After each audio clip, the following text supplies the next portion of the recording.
Plus d'une cinquantaine de donneurs de sang se sont déplacés à Cers, près de Béziers, ce jeudi. C'est déjà beaucoup, mais ce n'est pas suffisant. L'été est une période creuse. L'établissement français du sang a contacté les donneurs réguliers. En début de semaine, j'ai eu un appel téléphonique me rappelant donc que les réserves étaient basses et me proposant de venir, puisque je suis du village, me proposant de venir donner sur site. Aujourd'hui, l'objectif est de 150 poches de sang par jour dans l'Hérault.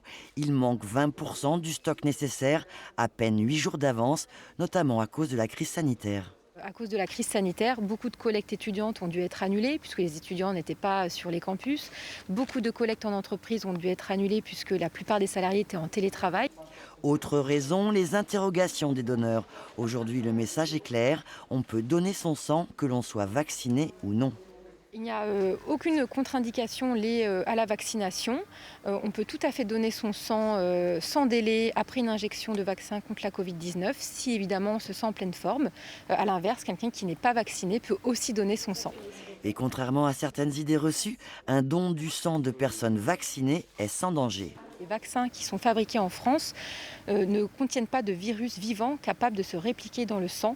Donc il n'y a aucun danger pour le receveur qui va recevoir ces produits sanguins. Le pass sanitaire n'est pas requis pour effectuer un don du sang.